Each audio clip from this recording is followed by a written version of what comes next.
Entonces, hasta acá trabajamos y ya con motores no vamos a volver a trabajar, lo vamos a cerrar con el informe que ustedes tienen que hacer.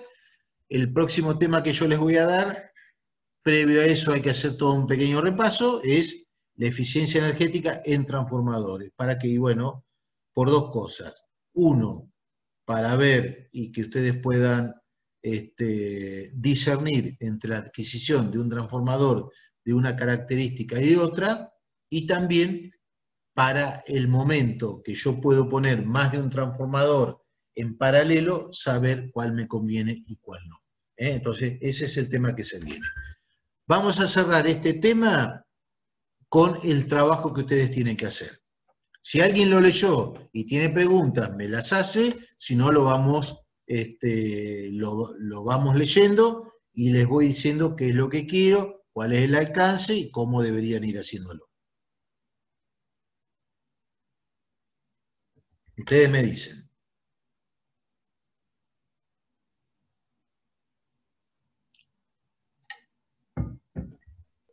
No, vayamos viéndolo. Me estaba asustando que no me contestaba nadie y digo, se me fueron todos. Yo no bien. pude leer nada del trabajo. ¿Sí? ¿Cómo? Que no leí nada del trabajo, así que estaría bueno. Bueno, vamos acá. Vamos entonces. ¿Qué es lo que quiero? Yo, para mí, ustedes ya son ingenieros. Esta es una materia de quinto año. Yo acá estoy tratando con ingenieros. No, estudiante es un pequeño accidente que todavía son estudiantes. Así que para mí ya son ingenieros. Entonces, ¿qué es lo que quiero? Supónganse que los contraté, que yo soy el dueño de esta empresa, que los contraté para que me hagan un informe. Entonces, esto es lo que yo quiero que ustedes hagan, lo que yo quiero y lo que necesito. Ahora, ustedes son profesionales y probablemente, ¿cuál sería la estrategia que tendrían, a ver si me la dicen, respecto de este empresario?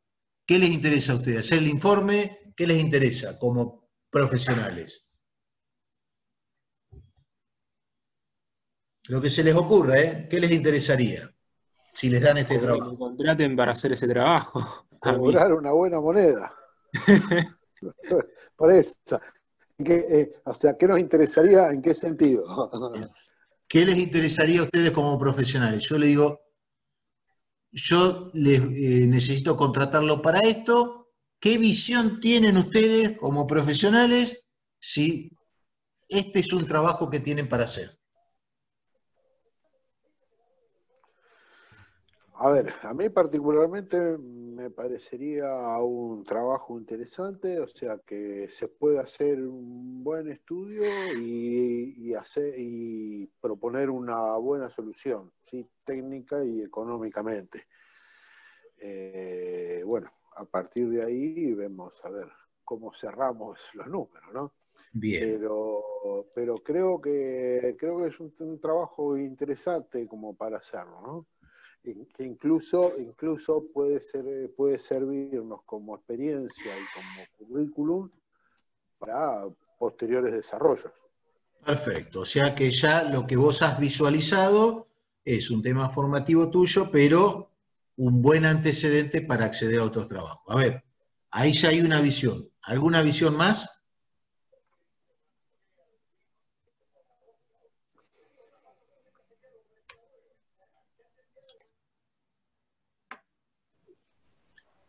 No, yo creo lo mismo que Jorge. Está bueno que tiene bastantes datos a lo que es la realidad y claramente, como lo dijiste, es muy aplicable. Es una buena experiencia para poder aplicarlo. Yo donde trabajo lo puedo aplicar tranquilamente. Sí, claro. A ver, mi duda es la misma de siempre, ¿sí? Yo no sé, o sea, Lucas dice que lo puede aplicar, pero no sé si conseguirá todos esos datos de las máquinas que tienen en el trabajo. O sea, mi duda principal está planteada ahí. Si yo en una situación real voy a contar con todos los datos necesarios, ¿sí? Sí. Particularmente lo veo medio complicado, pero bueno, puede ser. No. Vas a tener todos los datos. Todos los Sí, datos. sí, tenés todos los datos y cuando vos compras una máquina o esas cosas o un motor, ¿Me, podés me permiten tranquilamente. un segundito que quiero ver? Estoy mirando una biblioteca que hay allá.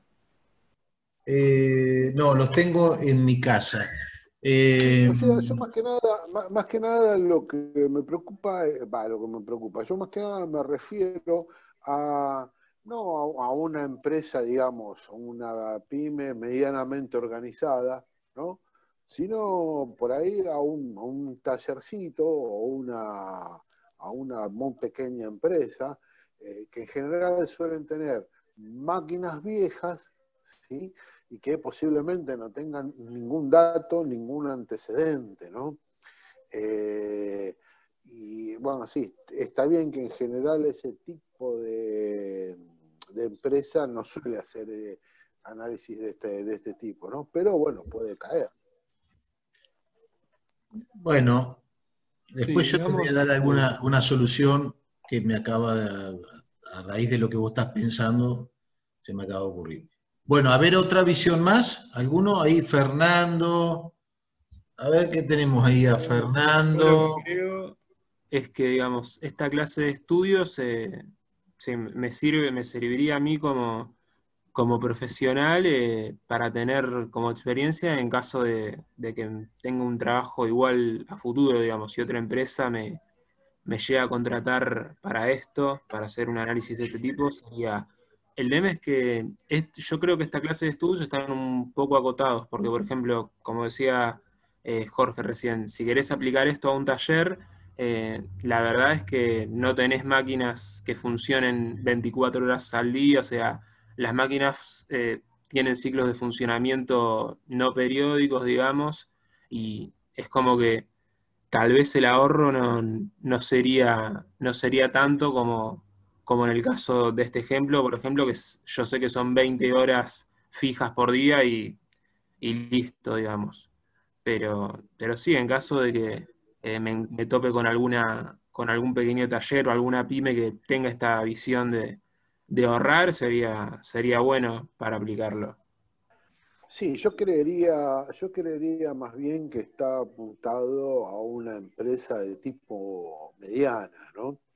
A ver, que tenga esta cantidad de motores y que tenga la intención de hacer una optimización de ese tipo. O sea, que tenga un asesoramiento como para ver las ventajas de hacer esta optimización, ¿sí? En ese sentido, enganchar un trabajo de este estilo puede ser bueno del lado técnico y del lado económico. Además, porque después, una vez realizado, si sale bien, puede ser un campo de expansión, ¿no? O sea, puede ser un mercado a explotar, o un nicho, como le dicen, explotar. Si uno llega a tener unos buenos contactos, un buen marketing, puede salir bien. Bueno, sí. Ahora después les voy a contestar algunas cosas.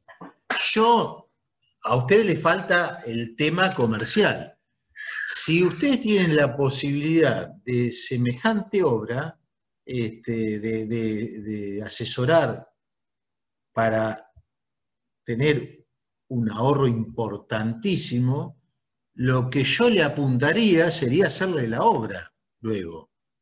No solamente quedarme con el asesoramiento técnico, sino hacerle la obra, o supóngase que me digan, no, que nosotros vamos a dedicar a asesorar, a hacer informes técnicos, a hacer informes de medición, bueno, perfecto, no nos queremos meter con obra, perfecto, pero sí podrían hacer otra cosa, que es la inspección y la recepción de la obra y todos los ensayos de la obra. Entonces, la ingeniería no solamente termina acá, con este informecito. Ustedes tienen que luego prepararse para poder hacer la inspección. ¿Qué sería? Bueno, sería la contraparte con, representando a la empresa con el contratista, pueden hacer. Ustedes hacen este informe y yo les digo, la verdad, una UR Sociedad Anónima, me encantó lo que me hicieron, acá estos números me lo avalan, yo la plata la puedo pedir, la obra la voy a hacer. Buenas tardes, buenas noches, no tiene sentido. Bien, ¿qué hay que hacer? Bueno, yo la obra tengo que hacer un pliego, tengo que hacer memorias técnicas. ¿Para qué? Bueno, tengo que hacer, si voy a hacer una instalación nueva, si voy a traer motores nuevos, bueno, de mínima tengo que hacer un informe técnico, revisar las instalaciones, poder hacer algún cálculo nuevo, hacer el pliego, hacer la planilla de datos garantizados, llamar a licitación, adjudicar, hacer el control de la obra, recepcionar la obra, ensayar todos los motores, hacer toda la recepción del equipamiento nuevo, verificar los ensayos, verificar todo, que eso se hace en fábrica, ponerla en marcha, obviamente dentro de un periodo de garantía, y a partir de ahí quedó como el exclusivo asesor de esa empresa en temas eléctricos. Si yo hice bien esto, ese empresario va a la cámara y dice, gente, estoy ahorrándome $7.000 bimestrales por el menor consumo de energía, me lo hizo una UR Sociedad Anónima. Y los van a ir a buscar. Entonces, ustedes tienen que también tener esa visión, ir construyéndola. Yo sé que acá estamos en la parte académica, pero es necesario que también ustedes formen la otra visión. ¿Estamos de acuerdo? Esa es la que yo decía. Comparto lo que dice Kevin.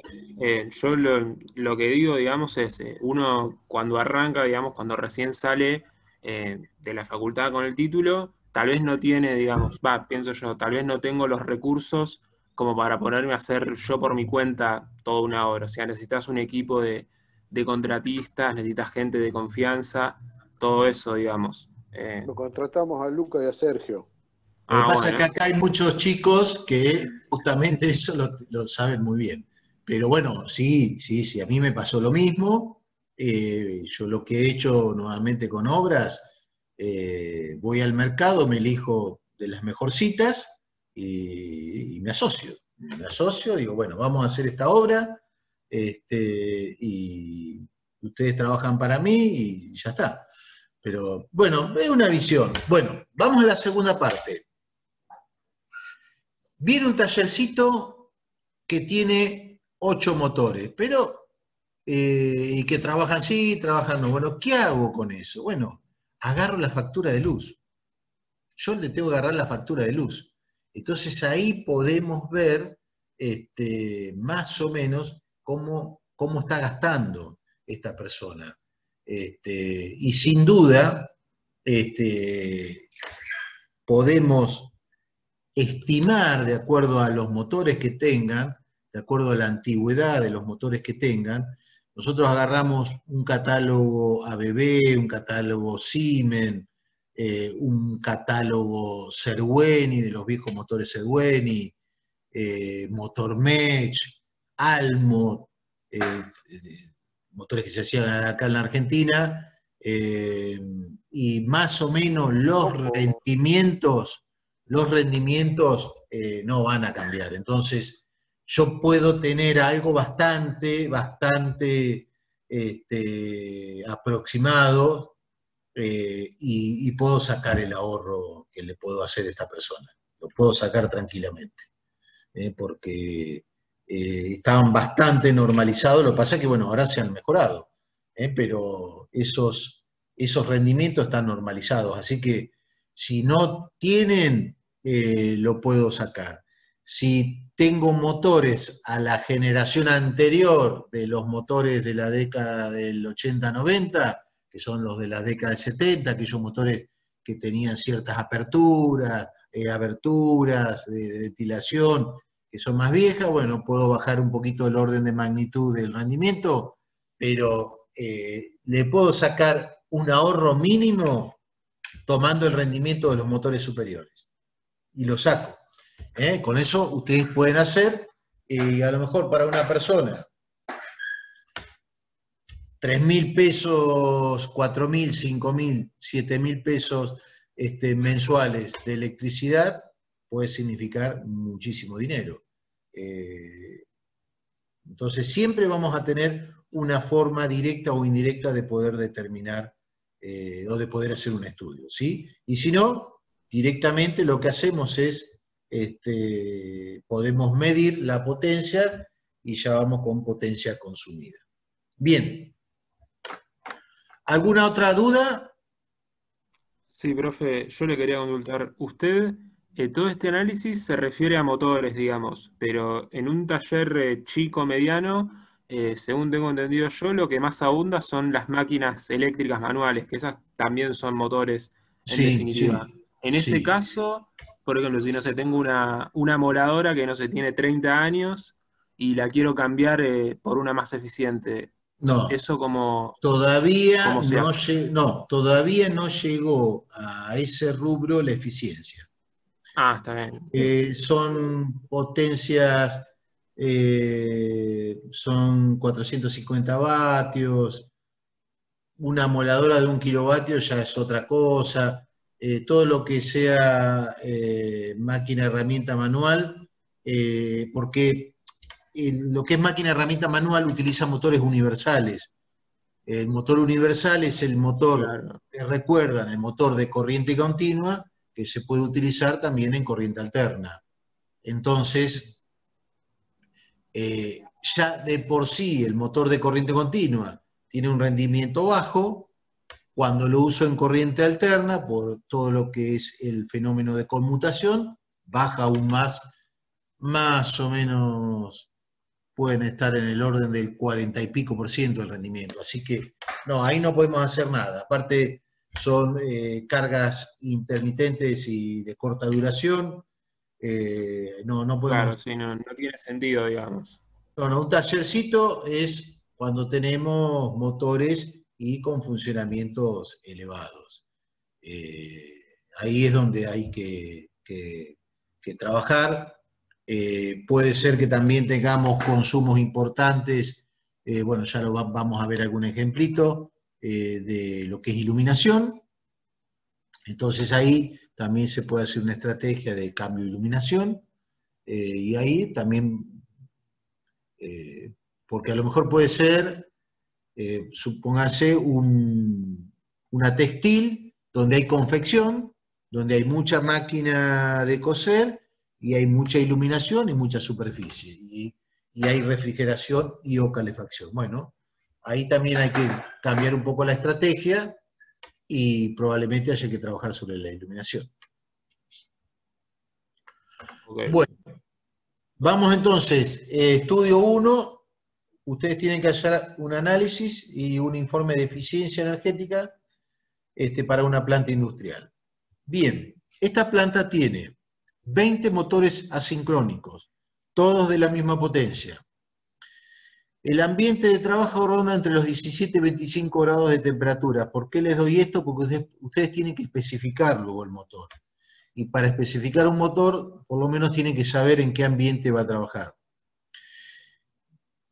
Miren que no les estoy dando qué tipo de industria es, y si no se las doy, ustedes van a suponer que es una industria donde no hay carga de elementos inflamables, no hay polvo, no hay salpicadura de agua, entonces es un motor con un IP normal, no es un IP aumentado. Ustedes saben que IP es el grado de protección que tienen los motores contra salpicadura, la entrada de agua, de chorro de agua, de polvos, de material inflamable, todo ese tipo de cosas. Entonces, no le he dado nada, van a suponer un motor normal.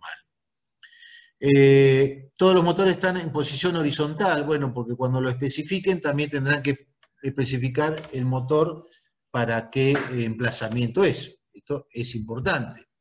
Yo alguna vez le comenté que han utilizado motores en algunas bombas verticales, motores para uso horizontal. Bueno, problema mecánico en puerta, los cojinetes no aguantan, un cojinete diseñado para funcionamiento horizontal no va a soportar el funcionamiento vertical.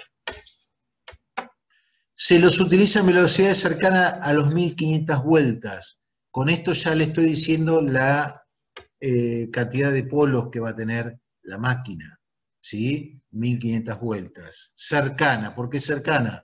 Porque si es un motor asincrónico, ustedes saben que tiene resbalamiento del orden del 2, 3, 4%, por lo tanto esa velocidad de funcionamiento será 1470, 80, 90, más o menos eso.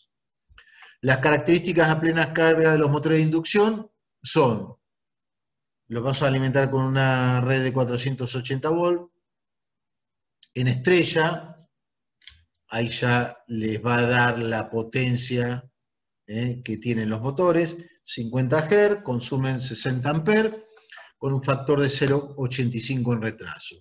Bueno, miren una cosa, estos motores, 20 motores con 0,85 de factor de potencia, me generan un coseno de phi global de la instalación muy desfavorable, enormemente desfavorable, ¿sí? Muy penalizado. Es decir, yo acá, si no tuve corrección, y de hecho no hay corrección porque no está planteada, acá estoy teniendo un cargo importante por no compensar el factor de potencia. Bien, las pérdidas del cobre de cada motor, 2 kilovatios, la pérdida en el cobre del rotor, 700 vatios, las pérdidas mecánicas son 600 vatios, las pérdidas en el hierro, es decir, en el núcleo, 1800 vatios, y el resto de pérdidas adicionales en carga, PLL, así las denomina la norma, son del 0,8% de la potencia de entrada nominal del motor. Yo ya en el sitio de la página ya les puse la norma IRAN que corresponde a eficiencia de motores para que la tengan. Aparte es la norma entera, está bueno, bájensela y la tienen porque les va a servir. Bueno, entonces hasta acá la descripción del motor. Yo se los describo porque tenía los datos. Estos datos en realidad están puestos de más para que también ustedes puedan hacer los cálculos de la parte A, donde en cierta forma repasan algo de máquinas y no entran tan crudos al cálculo de la potencia. Entonces, para hacer un breve repaso, el sentido del punto A es justamente ponerse un poquito en órbita, que ya lo hicieron muy bien en la clase pasada, en calcular las potencias. Bien, hasta acá entonces tenemos la descripción de la máquina y todas sus pérdidas. Ahora vamos al ciclo de trabajo. Siempre les recuerdo que cada vez que a ustedes les pidan especificarme un motor, seleccionarme un motor, lo que sea, lo primero que tienen que preguntar es ciclo de trabajo, lugar de emplazamiento, velocidad, y temperaturas y altitud, porque saben que si vamos a colocar este motor a más de 1000 metros, hay que hacer una corrección de la potencia. Ciclo promedio de trabajo, 20 horas por día al 80% de su potencia nominal. Todas estas pérdidas están dadas a la potencia nominal. Todas las pérdidas.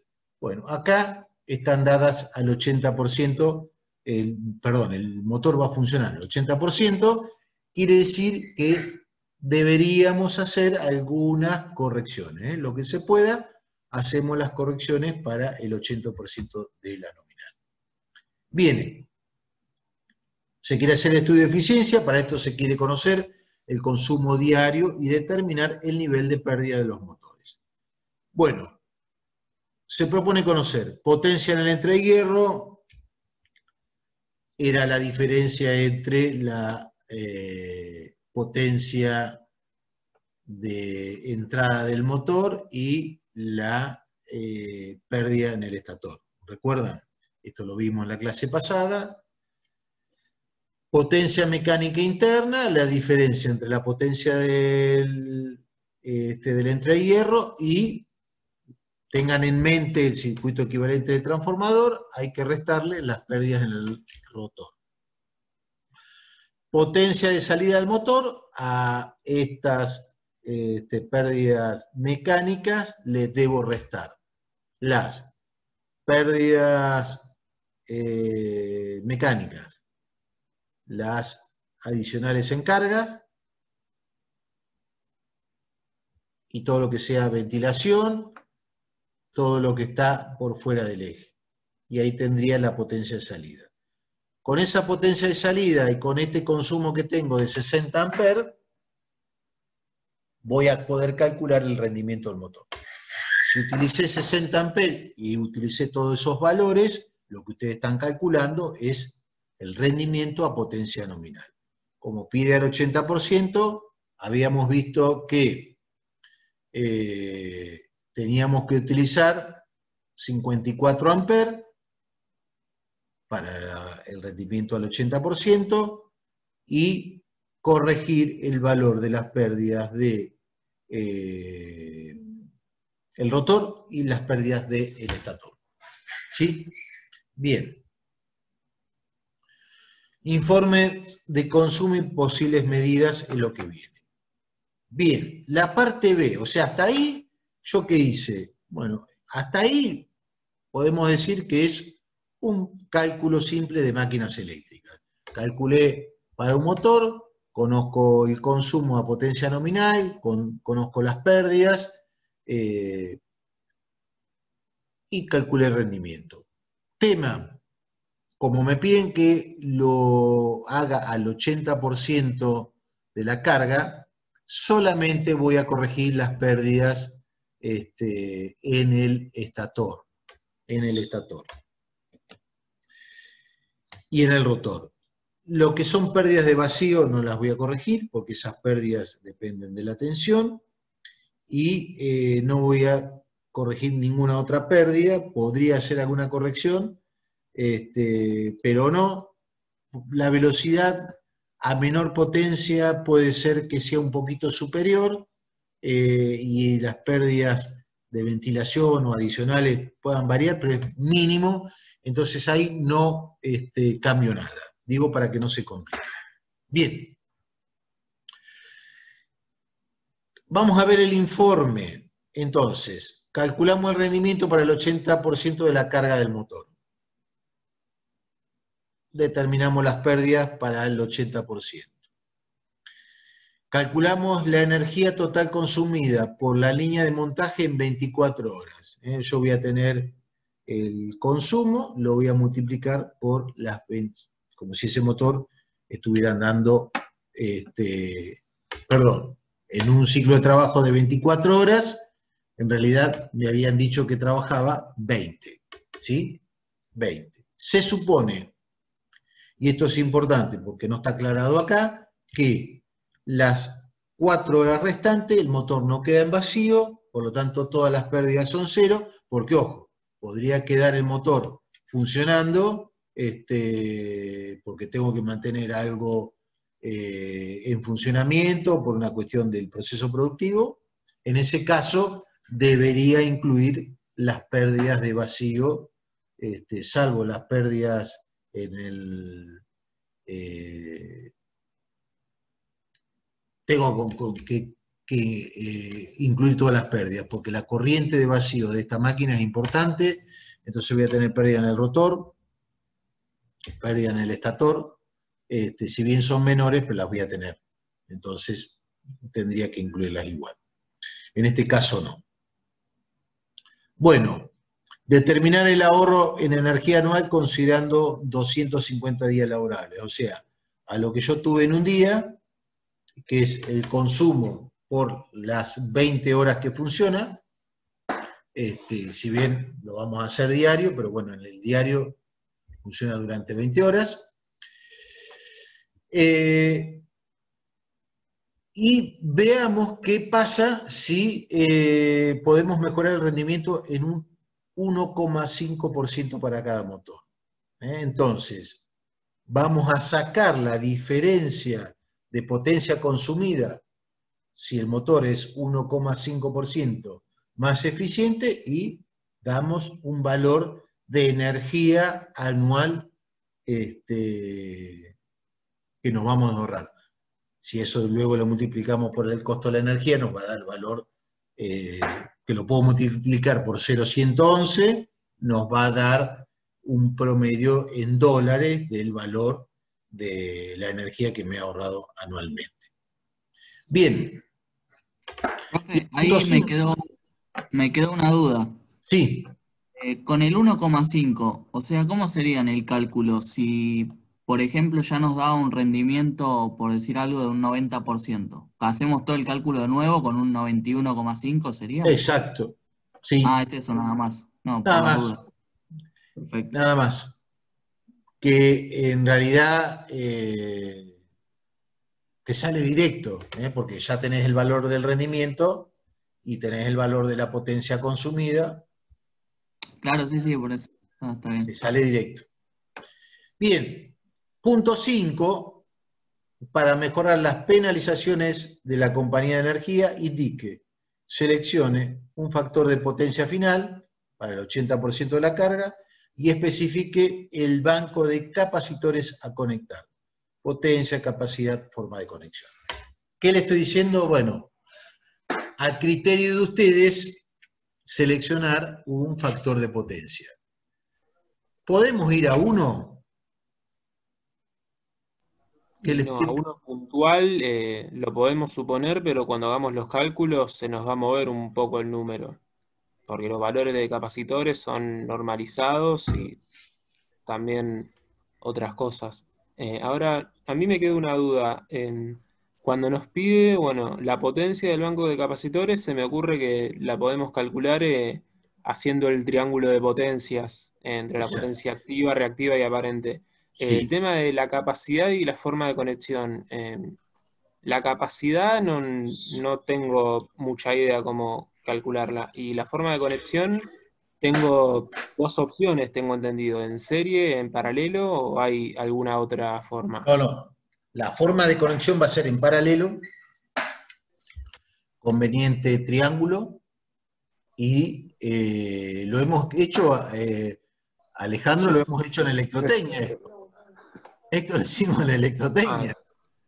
No me acordaba de conectar capacitores Pensé que eran en paralelo nada más, no me acordaba, la verdad.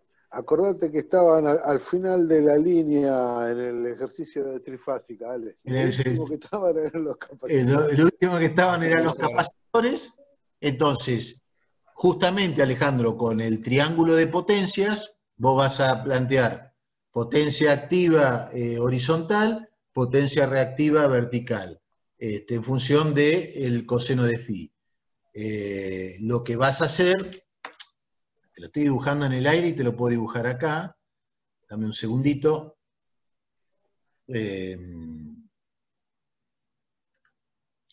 Vos tenés potencia activa, potencia reactiva, potencia aparente, ¿sí? Bueno, lo que vos vas a hacer para bajar este coseno de phi, le vas a meter acá una equivalente, que más o menos será por ahí, para que en definitiva esto vaya acá. ¿No? Claro. Bien, ahora, la pregunta mía, ¿lo llevamos a 1? ¿Conviene llevarlo a 1? No. ¿Por qué no? Porque tienen penalizaciones también. digamos, por pasarse de un cierto valor. Porque si no le pone carga capacitiva a la red. ¿En qué caso? Si te pasás de uno, es capacitiva. No, suponete, yo le digo, quiero 1. ¿Qué pasaría? No, no Yo tenía van a entendido decir que es nada. necesaria una pequeña energía reactiva para magnetizar las máquinas. No. El tema es que si yo lo pongo en 1 para los 20 motores, si en algún momento yo tengo funcionando 10, está sobrecompensado. Salvo que yo pueda poner diferentes bancos en paralelo donde pueda armar una carga capacitiva variable, que es difícil, porque tengo que hacer todo un juego de contactores, toda una cosa importante. Entonces, si no, me va a quedar sobrecompensada. En algún momento se me paró un motor y se me fue el coseno de phi. Sí, en general en las fábricas grandes que tienen una gran cantidad de motores, lo que se suele hacer es eso, poner un banco automático, ¿no? Que va censando el coseno phi y en función de eso va metiendo o sacando capacitores. Exacto. Bueno, Ahora, entonces... yo tenía otra pregunta, profe. Sí. ¿Cómo estimo el coseno phi total del taller o de la fábrica, ¿sí? Porque yo tengo 0,85 de cada máquina, pero digamos el total no lo tengo. ¿Cómo lo puedo estimar? No, porque bueno, yo no les quise, le iba a dar la impedancia de la línea, pero les voy a complicar, ustedes del tema ese ya lo saben, les puedo agregar alguna otra carguita. El tema ustedes ya eso lo saben y era complicarle. O sea, a esto lo único que podríamos llegar a agregarle es la impedancia de la línea, pero no va a influir demasiado. Entonces, directamente es ese coseno de phi que les estoy dando. Sí, pues, era complicarle y no le iba a agregar mucho a ustedes. Bueno, entonces... Pero, perdón, profe. Sí. Al ser 20 motores, como son poquitos, puedo compensar individualmente igual, ¿no? Que es lo más conveniente. No, porque tendrías 20, no. No, me parece que te conviene hacer una sola compensación o eventualmente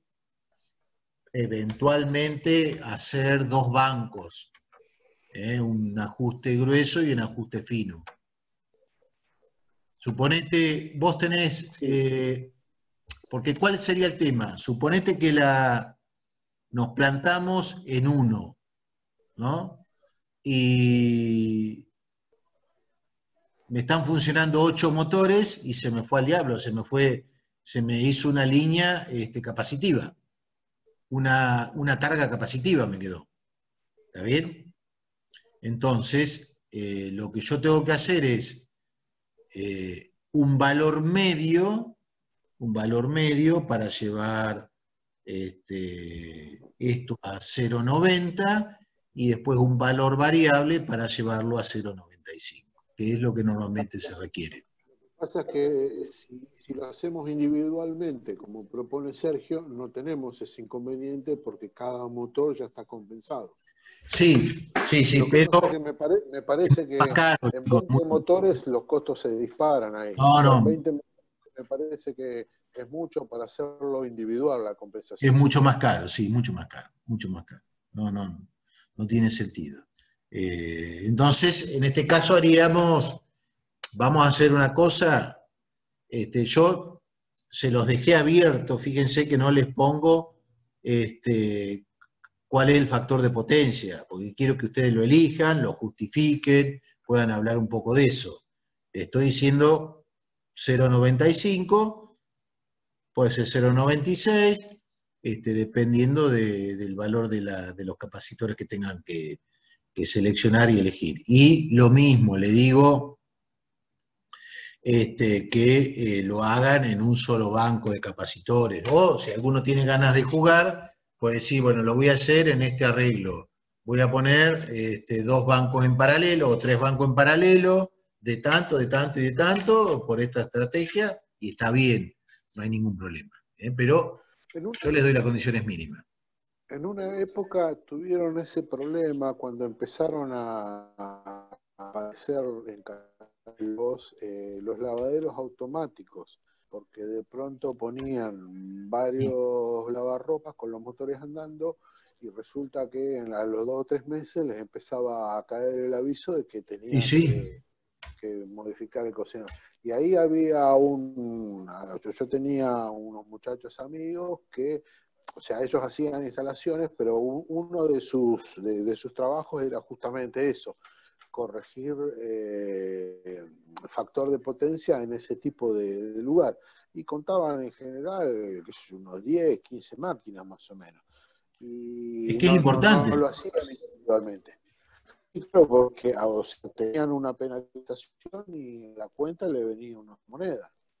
Sí, es importante, la penalización en este caso es importante y bueno, hay que trabajarlo y en este caso hay que hacerla, porque si no la teníamos que empezar. A esto, si ustedes en un caso real, se le agregaría lo que introduce la iluminación. Ahora con todo lo que es LED ya es distinto, pero con lo que era fluorescente, bueno, ahí teníamos mucho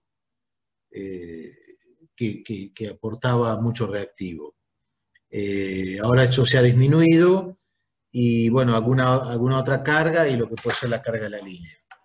Pero para este consumo esto es determinante, lo de los motores pasa a ser determinante. Bueno, entonces, hasta el punto B está claro lo que hay que hacer. Elijan 0,95. Yo les tiro esto, lo quieren elegir otro valor, eligen otro valor. Puede ser 0,93, en muchos casos se pide 0,9. Bien, vamos al último punto. Bien. Teniendo los valores del punto A y el punto B, de lo que realmente podemos llegar a ahorrar, el ahorro justifica una inversión y en este caso ustedes deben asesorar a la Gerencia de Administración y Finanzas sobre la misma. Entonces, para eso, analicen de la tabla de motores que sigue a continuación, la posibilidad, seleccionando nuevos motores para hacer el reemplazo total de la instalación. Entonces, ustedes del motor que está instalado conocen absolutamente todo, conocen rendimiento, conocen pérdidas, conocen todo, conocen ciclo de trabajo.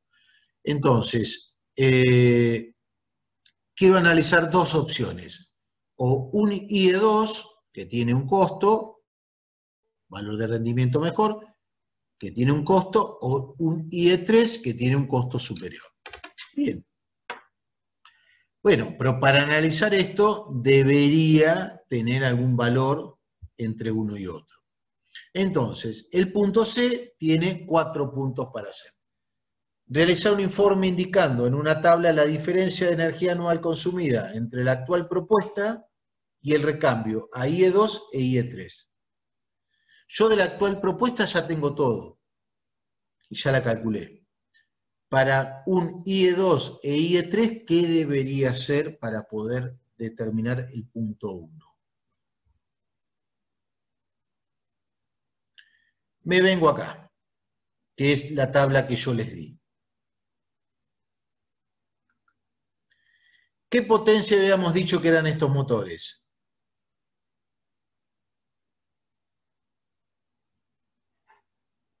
37 kilovatios. Alrededor de, sí, 37. 37 kilovatios. ¿Cuántos polos tenía? 4. 4 polos. 4 polos. Entonces, para un rendimiento estándar, este motor sería 91.2. El motor nuestro, el rendimiento era distinto. creo que está por debajo de este valor. Bueno, si yo voy a utilizar el mismo motor IE2 para 4 polos, este es el rendimiento, y si voy a utilizar el de 4 polos IE3, este es el rendimiento.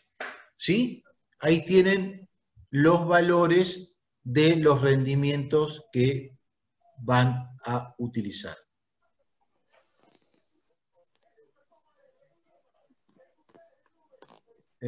Ahí tienen y pueden resolver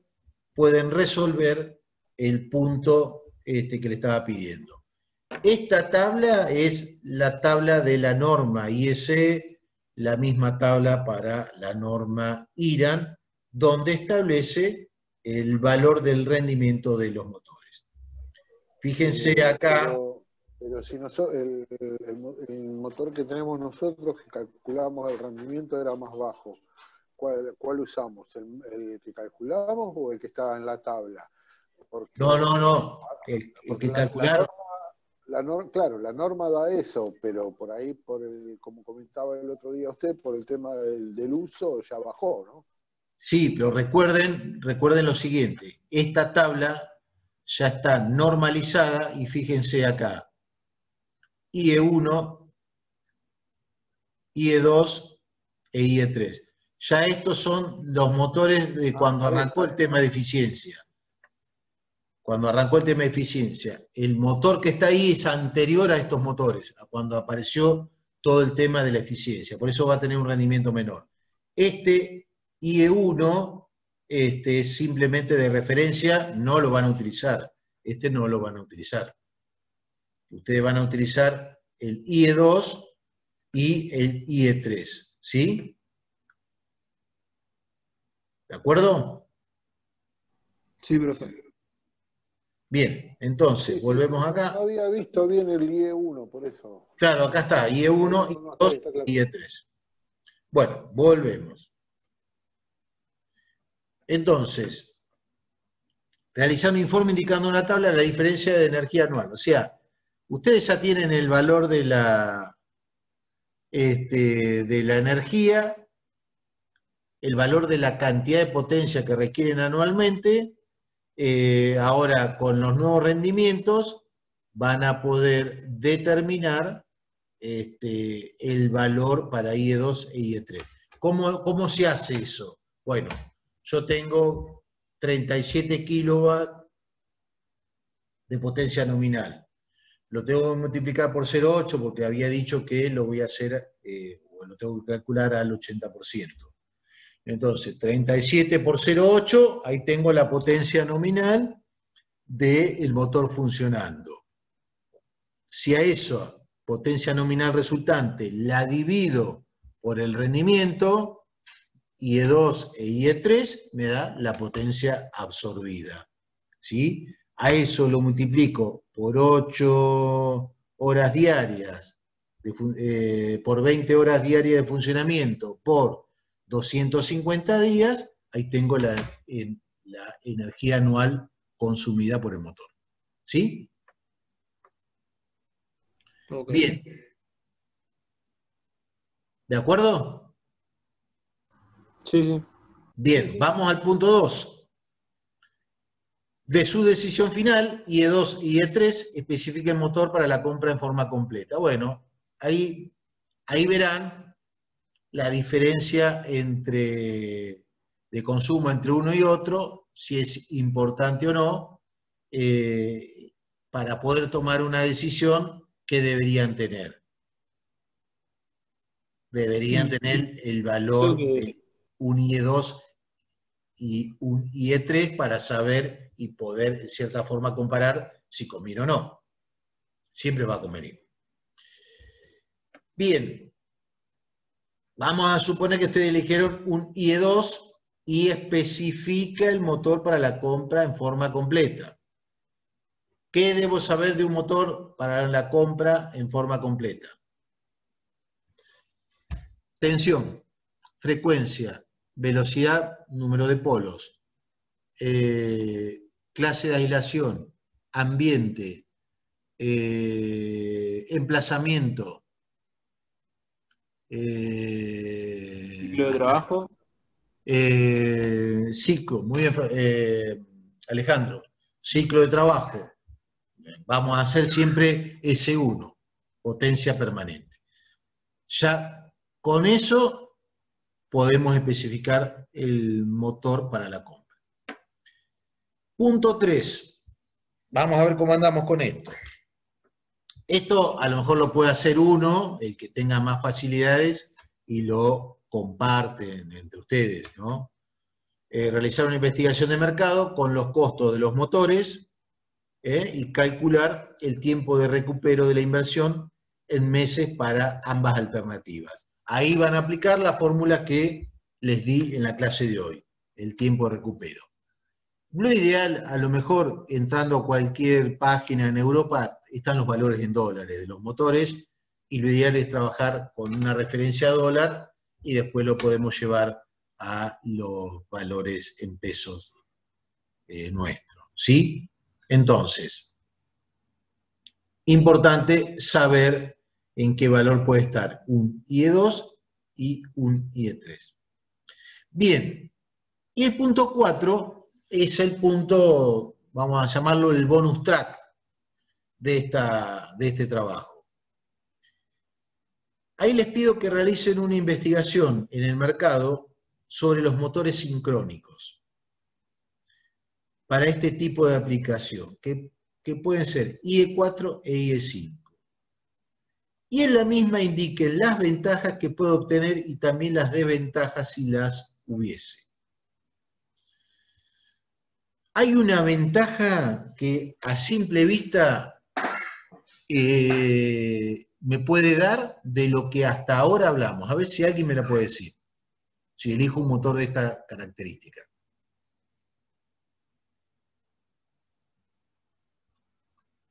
Clara, es una ventaja clarísima.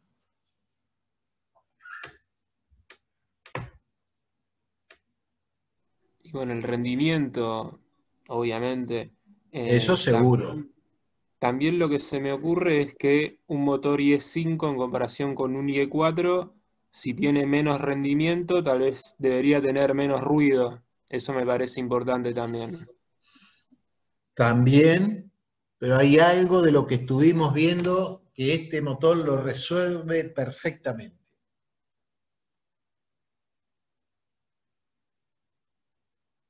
Recuerden que esta es una materia síntesis y es una materia que engloba todos los conocimientos que hemos visto.